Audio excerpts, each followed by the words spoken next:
Is everybody ready? Yeah. I guess I'm ready. We're going to get started. Listen, this is such an exciting event. I'm glad you're all here. The opportunity to bring these very poems back over time, not only distance, is exceptional. And I want to thank Kyle Cherman for helping produce this. And Kyle, why don't you come up here and say a few words? Thanks, everybody. Thanks for coming. When Chuck approached me and he said, hey, we have an idea, I tend to say yes pretty quickly to most ideas. But no, this was really special because my wife and I, when we were in Frontier and we saw the eclipse from that location, it was one of the more powerful moments of my life. So to be able to bring what you all did that day to here to my bookstore is really special. So Chuck, Thasia, Alice, Adore, thank you. Thanks for coming, and everybody else, thanks for coming and being great friends of the store. Yes, we are. Yes. Thank you. Thanks. Yeah, I mean, it's a measure of the event, the eclipse, and then as the idea was settling in, it became apparent that there would be poetry at Blues and Jazz again. So this was a chance to preview some of those poems and poets. And so the theme, the way this is going to advance tonight is, we'll open with a poet who read at Eclipse Day. And then we'll have two poets who are reading at both events, who read in the past and will read in the future as featured poets. And then we'll close with a poet who's reading only on Sunday at Blues and Jazz. So you could make your own lineup based on that knowledge if you have it. Otherwise, I'll cut to the answer and introduce Abdullah Washington. Abdullah, would you come on up here? And we had a fun mechanism on that day at Frontier Park. We did a round. The featured poets each read one poem, and we took turns reading them one after the other. But tonight we'll just do traditional features. So Abdullah, stage is yours. And we don't have to share the mic.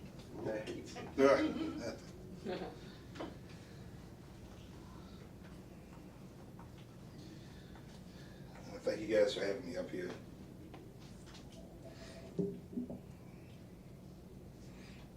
I'm going to say this one time, and you will not hear this repeated. That man over there, Chuck, sometimes he knows what he's talking about. Sometimes. And as poets, our job is to actually listen to each other. And if we're doing it right, we're not just passively hearing each other recite poetry. We're honing our craft. So I reworked this poem that I read. It has all the intent, and I think it's fully realized here. I didn't even really have a title for it. But all of those who enjoy what we do as poets will like the title at least. As we're wordsmiths, it's called The Pledge, The Turn, and The Prestige. A text without context is just a pretext for whatever you want it to mean, said the scholar. For 30 pieces of silver, we rapturously add and remove items from the word. From this treasonous tribulation of text, spare me your commentary and dispense with all lies. Between belief and unbelief, the same distance between belief and understanding. Stevie Wonder sang that if you believe in things you don't understand, then you suffer. Most of our problems are self-fulfilling, our will. We come to each other fully armed with everything except humility. We want to believe that people we don't like care for their own children less than any animal, for convenience. When the test of a person is how they treat someone who has nothing to offer them, as did our master. If I traveled time to tell a Civil War era man about the internet, could he comprehend? Cassandra was cursed to see a future none would believe. Some think we are seeing not an eclipse, but the start of an apocalypse, which just means things will be revealed. So I ask all to pray for the peace they can, and then for more. Wow.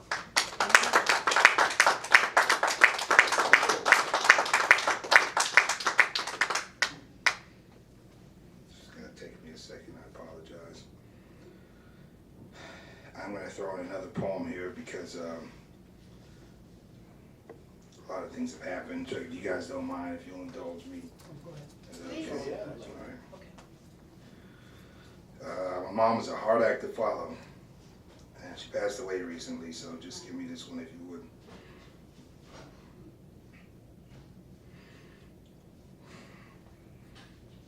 Mother. Umi in Arabic, Yema in Aramaic, Ima in Hebrew, Meter in Greek, Mater in Latin. Mother knew them all. The prophet Adam, peace be upon him, had the names of all creatures we know. When you wear the weight of all meaning, heavy hearts can grow. But what is the weight of a soul? Faith kept hers less than featherweight. She with the inner compass of a conference of birds, and still I am at a loss for words. You can see Superman fly in the movies, but she was the first true hero to me. In a fight, she had like the widow's might to even the odds, the type of strength to surrender to God. The best compliments to call someone a servant of the Most High. And that's what she named me. Service was her life's why.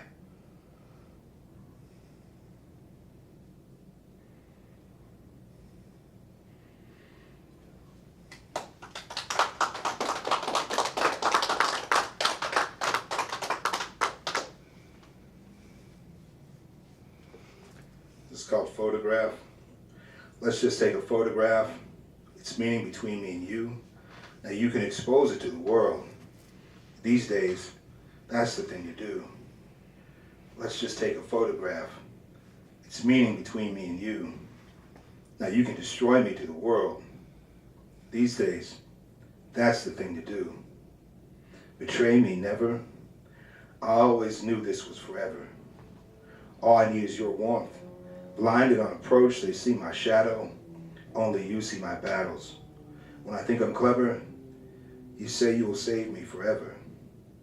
What goes up comes down again. What seems like orbit might be circling the drain, my pain. You ask me whether. I say I'd still do this forever. So let's just take a photograph. It's meaning between me and you. Now you can expose it to the world. These days, that's the thing to do. Let's just take a photograph. It's meaning between me and you. Now you can destroy me to the world. These days, that's the thing to do.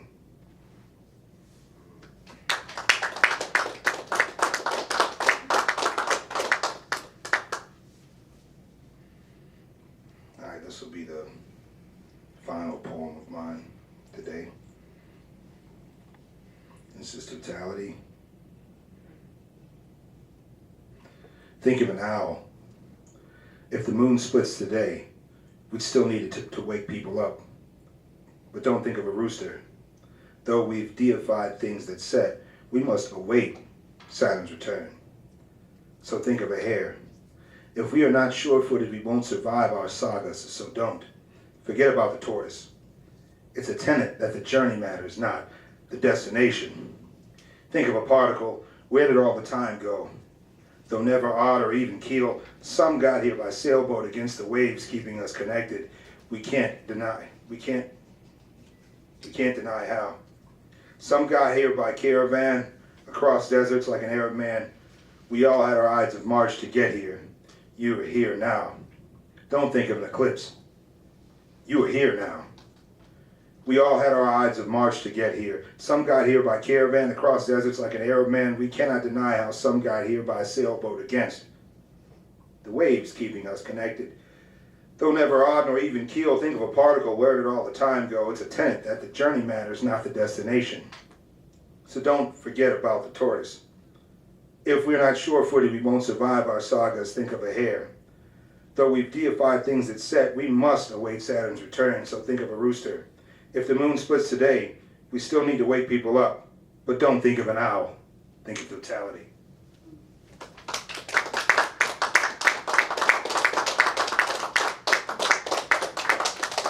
Thank you, Abdullah. It was great to hear. Part of the experience for me was hearing some of the same words in this setting that we heard that day. And also that day, we heard from our next poet, who will also be with the poetry group on Sunday, and is, I think, on television on Monday, and has something else to do on Friday. It's a very busy time for Thasia Ann Lunger. Let's hear it for Thasia Ann.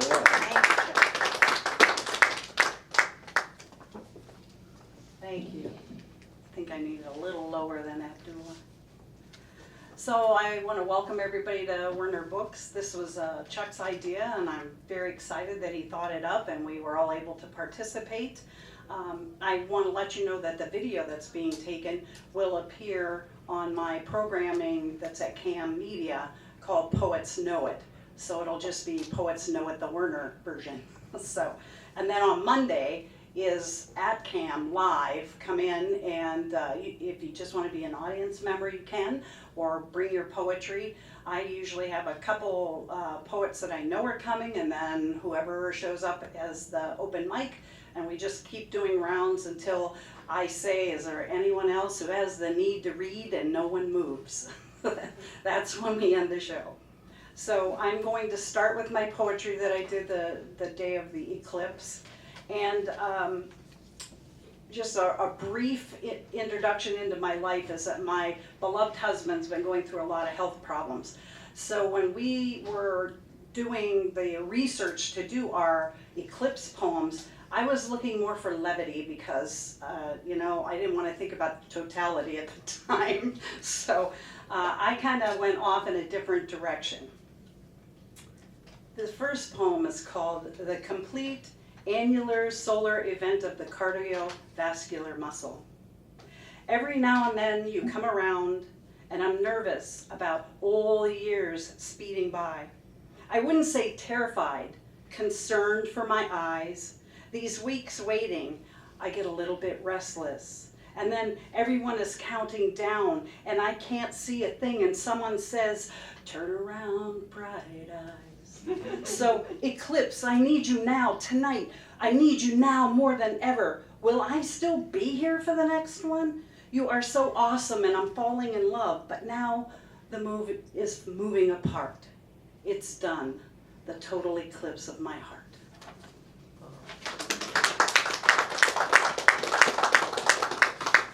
And I'm sorry, Stevie Nicks. Celestial equations. Astrological computations. Years in the making, stars align. The moon resigns itself to following order right on the border of the U.S. and one of the Great Lakes. Eerie, dreary Eerie. In afternoon darkness, it'll be eerie. We have become like a magnet to thousands of souls, drawn seemingly with no control beyond rhyme or reason to this season called the Park Side of the Moon.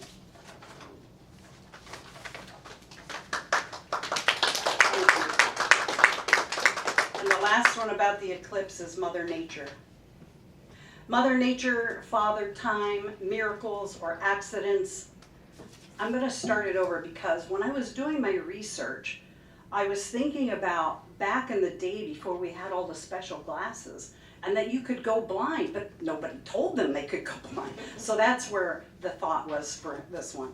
Mother Nature, Father Time, miracles or accidents. Millions scrambled the sea to witness this moment in time. How many were blinded by the light to be a witness and never observe another spectacular spectacle?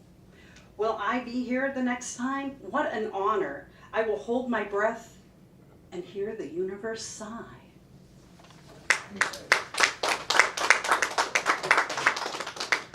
And then on Sunday, we're doing 100,000 Poets for Change. I will have several poets with me. We're going to have Alice, Kat Wolper and C. Williams in my little part of 100,000 Poets for Change. And I will be covering women. Well, most of the people in my group will be covering women, but this is my coverage. I'm a retired social worker. My world of women.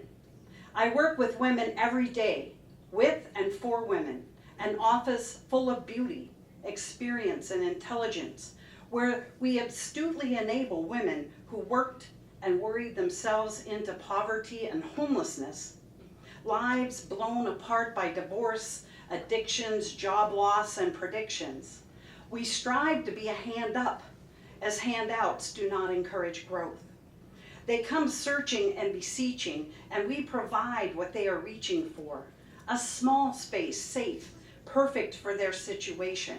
We give our word, and we find that place. Some settle in and race towards success. Others get in their own way. And our words and wisdom cannot break through all barriers created by a lifetime of misnomers.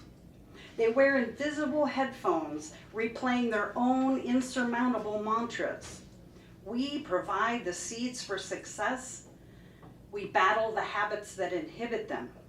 And my greatest lesson there, when someone believes they have the tools to build their own best life, they succeed. And when they try to force their responsibilities onto others, they forsake and smother their own best life. That's out of my book, Broken Branches.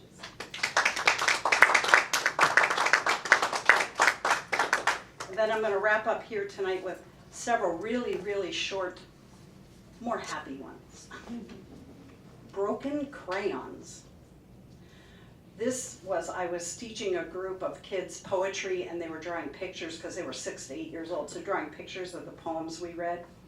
And one was having a complete meltdown because the crayon was broken. And then my mind took over. Broken crayons. Broken crayons still color well. Broken hearts may falter. Broken minds might deceive. All of these maladies can be overcome. Never give up. Never stop trying to reach your goals. Kindness can mend. Kindness can send messages of love and acceptance and precious peace. All from the French. Coffee. Today is a coffee day, not a mandatory muffin day, just a choice to sip and sit in silence. Coffee and words. Allow the sun to crawl up over the earth, terra firma. Warmth wraps like wings around my heart and chattering squirrels in my backyard world. Thank you, guys.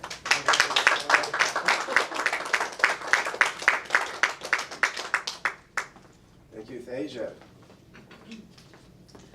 Thasia Ann, a poet who read from the main stage at Park Side of the Moon, and will be reading from the McCain stage on Sunday at Frontier Park.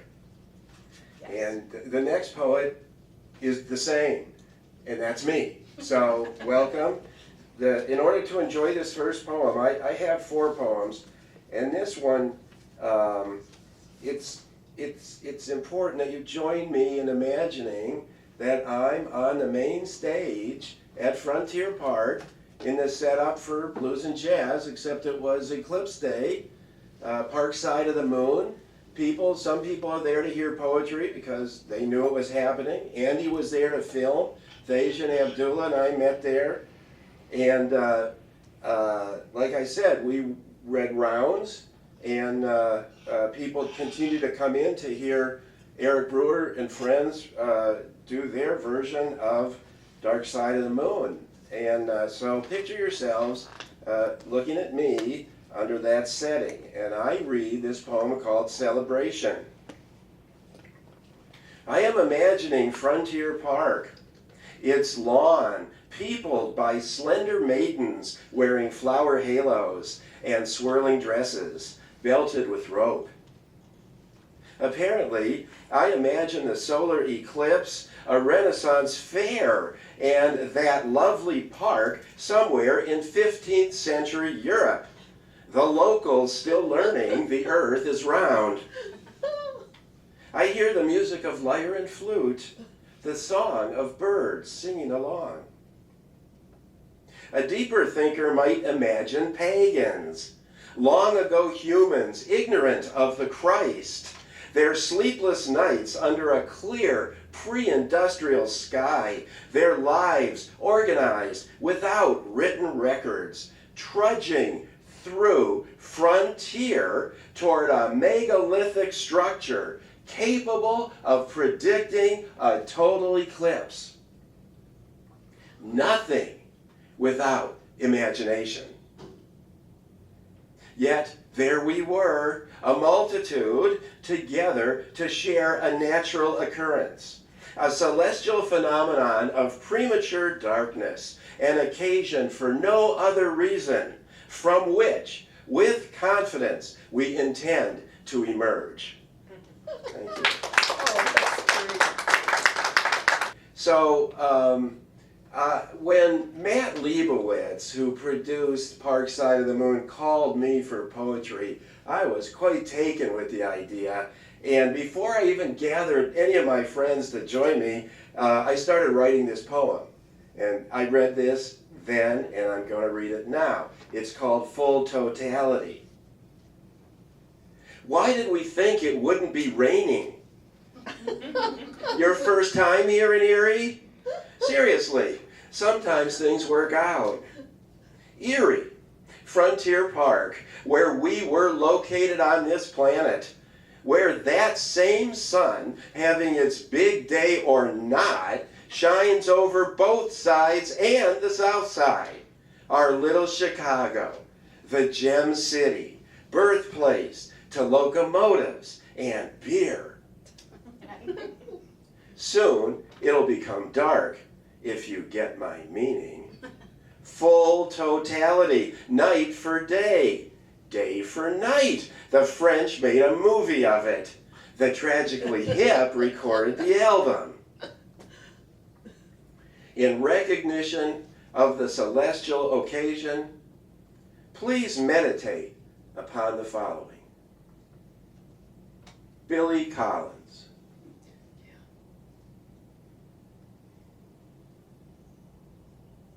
Frank O'Hara.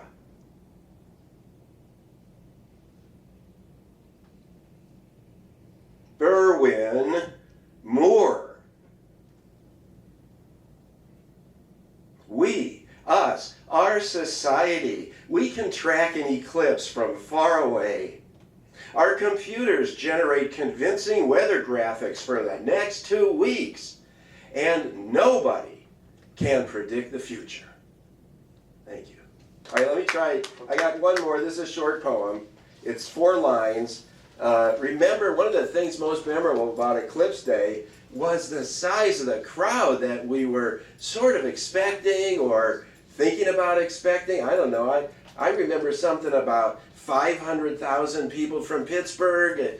We had to plan contingency to get from Werner Books to Frontier Park. The roads would be impassable. We'd be walking on top of cars. Nobody really believed that. But anyway, it struck me, and so I wrote this little poem, 4-line poem called Eclipse Poem. Talk about being around big crowds. I know a girl went for a drive out around Yasgur's farm. It was 1969. She has not been the same since. Thank you.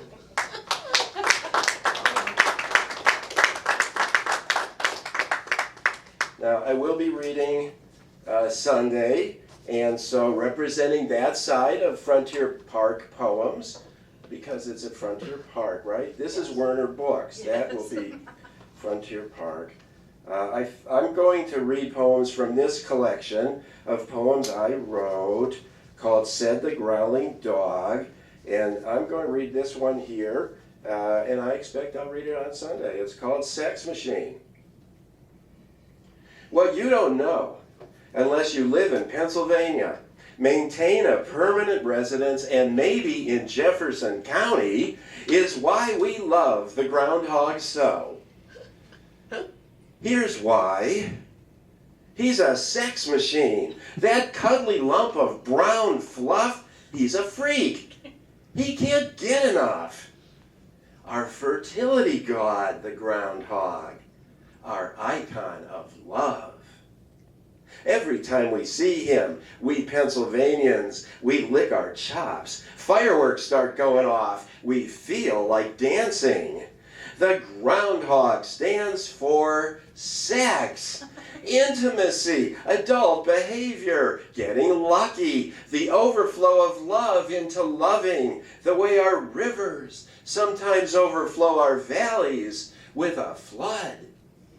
So, anytime you see the groundhog on TV, participating in his big day, or advertising a lottery, or even in person, scuttling his plump butt across whatever lane you're traversing or field you're crossing, do what Pennsylvanians do. When we see the groundhog, think about love. Thank you.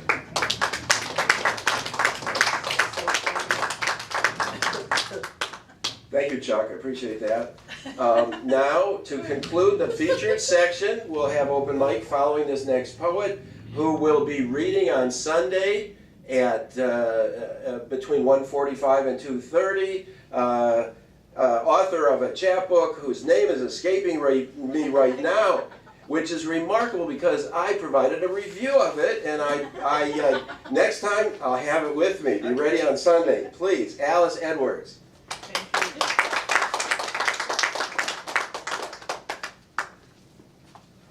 So I didn't write any eclipse poems. So some of these will be poems connected to the event on Sunday. Some of them have to do then with being a mother. And the first poem is what we call an ars poetica. So there's a Nicaraguan poet, Rubén Darío, who wrote in the early 20th century, and he wrote a statement about what it means to be an artist. And what he said was, you impregnate the muses, all the muses, right? That your job as an artist is to impregnate all of them. So that might not be accessible to some people who write poetry.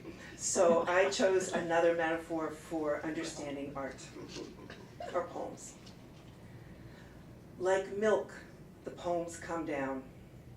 First a thought, then a tingle, then full discomfort that sends me to the page. Something's coming, and I only half know what it is.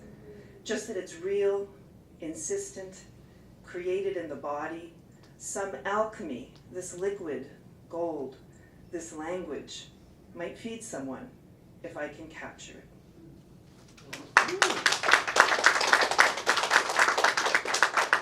Plus, it's National Breastfeeding Week, so we can all love that. That was perfect. My husband says I only write dark poems. So, Candy House. I know why the witches want to eat the children. The soft perfection of little limbs, a flushed cheek. These old women I see in the mirror and their empty houses, made for children. Uneaten cookies on the table, tiny empty beds. Come in. All day long, alone in the deep forest, having built this thing for someone and kept it, thinking the knock on the door would never come.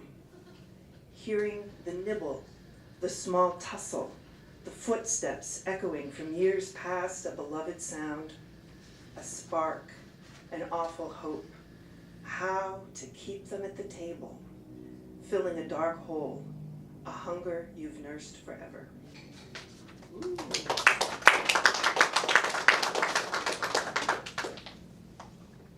It's a little dark.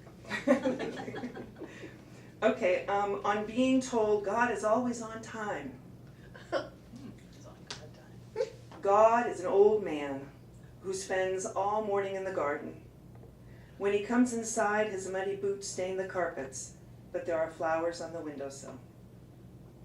God lost his hearing long ago, it's no use shouting. If he looks up from his book, he smiles and gives you all the money in his pocket. He sits nodding in the sunlight. The cats creep over to curl up on his lap. Ants trace spirals over his lax hand. Perhaps he dreams of us. Sometimes it feels like he remembers. A rainstorm, a lost sheep, a voice calling from a well. But the voice is so faint and far away, and his dream is so beautiful. Wow.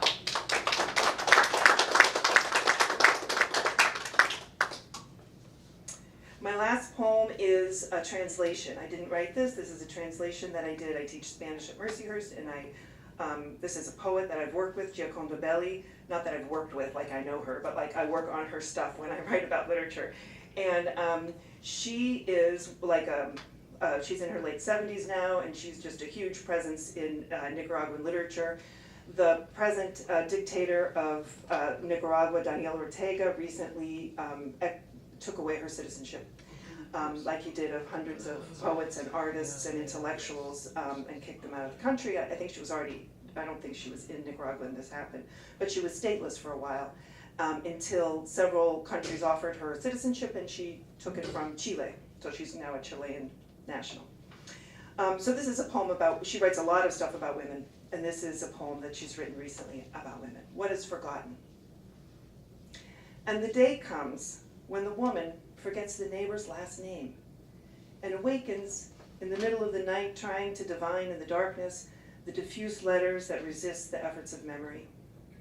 Wide-eyed on the pillow, the woman sees a cat breathing like a child at her feet, and she sees the house in the darkness, her husband sleeping with his back to her, the polished doors of the closet, the books back to back on the shelf. And in the night, brought up short by the small stumble of not recalling the neighbor's last name, she thinks of that house in years to come, of voices it will shelter, footsteps that will come up the stairs. She asks herself if other people might decide to pull down the wall she and her husband put up to have a smaller room where they could feel closer to each other. She thinks that everything that surrounds her will be dispersed, her things, her books, and then her life. And this anguish, like not remembering the neighbor's last name, will be in darkness, shadow of the lives that once were, names forgotten for always. So I'm not the only person who writes dark poems. Well, thank you, Alice. That was great. Really appreciate it. I don't know about anybody else, but I'm looking forward to Sunday. I'm looking forward to Saturday. I think the Blues and Jazz looks really good this year, and I'm happy to endorse it and encourage everyone to attend. I'm just going to hijack the open for a second. Everybody will get a chance. But I would like to welcome my two really good friends who are going to be part of Sunday at Frontier Park with me, Kat and C. Williams. So Kat, if you want to read. I'll bring this down a little. Kat Wolber.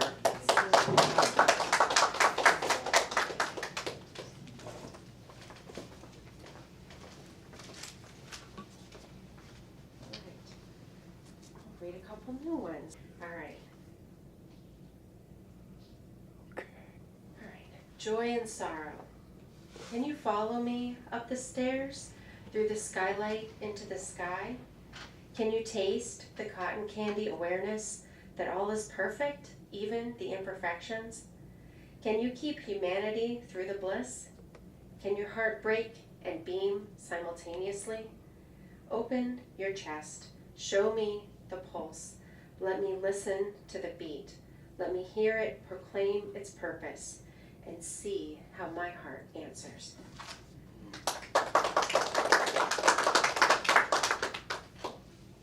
On waiting. I will not wait for you. Not because I don't want to. I want to hold your hand and stick together through this crowded spectacle, full of too much going on, yet so much is mundane. I will not wait for you, because my heart is molten iron, spinning in the opposite direction of my sky.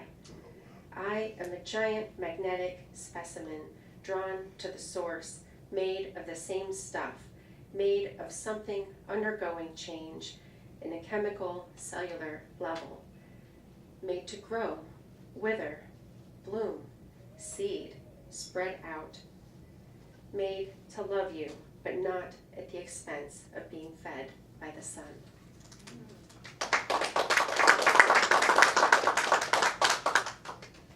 Housework tips. This is my last one. You suggest to make it a game, a competition, a race, with a reward promised at the end on top of the satisfaction. You suggest to get your heart rate up, put on upbeat, loud dance music, something to get you moving, something to make you smile. But what I want is rest. Can I make the work a meditation, concentrate on every movement like it is the only thing on my mind? I will rest my heart while I move to the rhythm of my breath and breathe to the rhythm of the dust motes, the rhythm of robin songs. When my housework goal is accomplished, I'll be more rested than when I began. Beat that reward.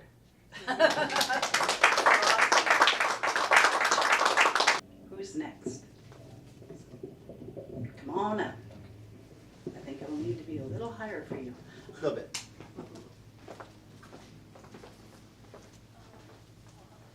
Hello, I'm Nathan Large. I had originally intended to be at the Frontier Park Eclipse event, and then a conflict of scheduling prevented me from doing so, which I regret. It's going to happen again for Blues and Jazz, I'm afraid to say, on Sunday. But I had prepared something for the eclipse and figured this was the time to share it. Sure. It's called Equalia. I intend to get a picture of the eclipse, capture its image on my cell phone screen as evidence that I was there, I saw it, and that's what it looked like, somewhat. The moon in front of the sun, that part, though not quite the same as experiencing the thing, and not quite the same as the world around darkening. I'll take a picture, one or two, but not more. Otherwise, I might not look all around and experience that rare occurrence. Besides, when I share my pictures online later, somebody could easily copy them elsewhere and have their own picture, as good or better, enhanced in Photoshop, made brighter or darker, more real than the real thing. And who would know better? Not unless they had been here themselves, looking, experiencing, and not taking pictures.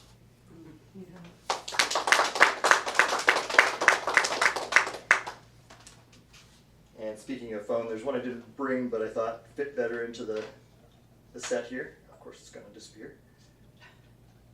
This is from a set that I composed on ancient alchemy, classical Western alchemy. And there's a subset on the noble metals, the 7 noble metals of that tradition. So this is second to last for silver. It's called Silver in Darkness. I thought it was appropriate to the eclipse time as well. Silver is silver in darkness, in bondage, when tarnished, when hidden, unwitnessed. The moon is the moon in shadow. The back is half the mirror, the knife still sharp in the drawer. Silver is poison that purifies, negation that records light, coin that supports $1. The glory of gold is well known when held to the light and shown, but worthless when buried in dark. Silver is silver in darkness.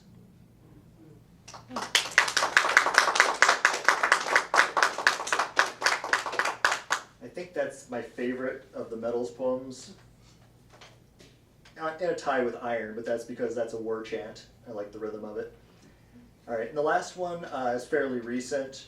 Some of us were talking about an event that spawns a poem. This was literally me waking up to take my wife to work at dawn, seeing the sun come up and going, why do I feel like there's a problem? and I was kind of quantifying that feeling. So in the theme of celestial poems, I thought this fit well. It's called Dawn Stress.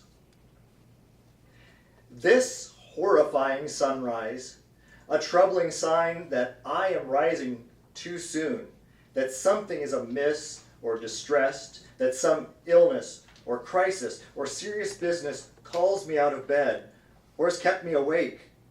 The dawn is worrisome, not glorious, red bright like flashing lights, an accident passing by roadside. I shouldn't see this. It's not my business. Something is amiss. What is it? You haven't guessed, I am a night person.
Oh yeah, you gonna be at camp? Plan to, yeah. Cool. Just got acceptance for the job and started so that's Uh-oh.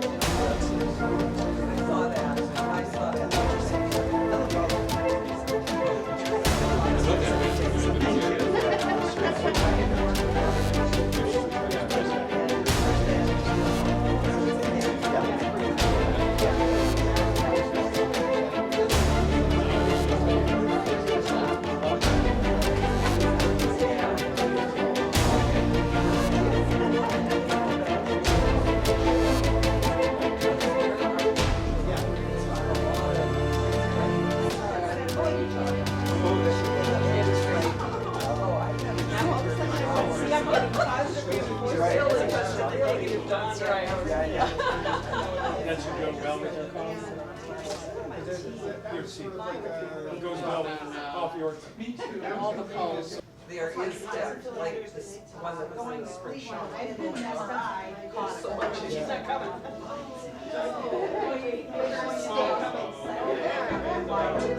Good to see you always, yeah.